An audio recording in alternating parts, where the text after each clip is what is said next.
Hi, I am Dr. Rajiv Kumar Setia, Associate Director and Head in Department of Urology and Kidney Transplant in Asian hospital Faridabad. आज हम healthy talk with Shafiq Khan channel में बात करेंगे bladder cancer की, urinary bladder cancer की। Urinary bladder cancer ज़्यादातर उन लोगों में देखने को मिलता है जो पेट्रोकेमिकल इंडस्ट्री या रबर इंडस्ट्री में काम करते हैं, और ज़्यादातर केसेस में ये प्रेजेंट करता है as a blood in urine, पेशाब में खून आना, दर्द होना, जलन होना या पेट के निचले हिस्से में दर्द होना। तो जब भी मरीज को इस तरह की सिम्टम्स होती है और वो हमारे पास प्रेजेंट करते हैं तो हम सबसे पहले उनका एक अल्ट्रासाउंड करवाते हैं, और अगर ब्लैडर ट्यूमर होता है तो अल्ट्रासाउंड में ज़्यादातर केसेस में वो पकड़ में आ जाता है।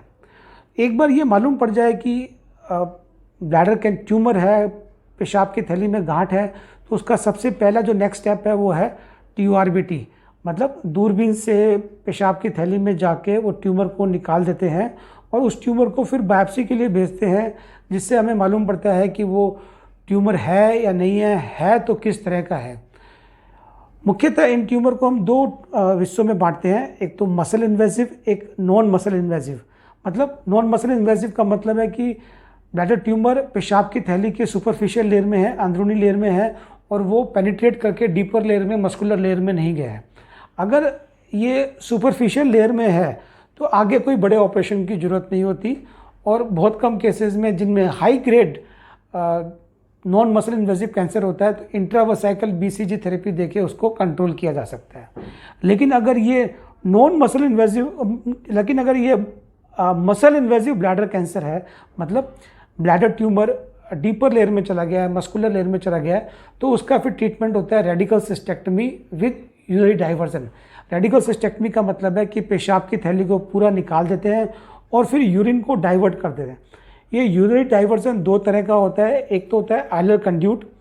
आइलर कंड्यूट का मतलब है कि दोनों किडनी की नलकियों को आंतों के एक टुकड़े से जोड़ देते हैं, जो कि आंतों से सेपरेट कर लेते हैं, और फिर वो आंतों के टुकड़े को फिर पेट के रास्ते, पेट की दीवार पे एक होल बना के बाहर निकालते हैं, और यूरिन उससे बाहर निकलता है और बाहर एक यूरिन कलेक्शन बैग में कलेक्ट होता है, और इस बैग को फिर हर 4-5 घंटे पे खाली करना पड़ता है।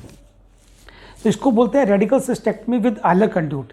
इसी में जो नया एडवांसमेंट है, जो नया इम्प्रूवमेंट है, वो ये है कि आजकल हम ये आइलर कंड्यूट ना बना के एक नया ब्लैडर बनाते हैं, जिसे नियो ब्लैडर बोलते हैं।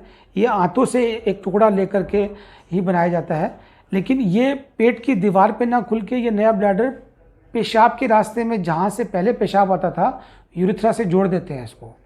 इसका फ़ायदा ये होता है कि पेट की दीवार पे, पेट पे कोई पेशाब की थैली नहीं लटकानी पड़ती। पेशाब पहले की तरह जैसे नीचे यूरिथ्रा से आता था, पेशाब के रास्ते से आता था, वैसे ही आता है।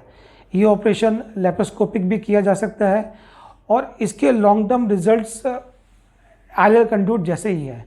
इसमें एक ही कंडीशन होनी चाहिए कि पेशेंट के जो किडनी का फंक्शन है वो नॉर्मल होना चाहिए, पेशेंट किडनी फेलियर का पेशेंट नहीं होना चाहिए, क्रिएटिनिन उसका नॉर्मल होना चाहिए। तो ये जो नियो ब्लैडर है, इससे पेशेंट की क्वालिटी ऑफ लाइफ काफ़ी अच्छी होती है as compare to ileal conduit से।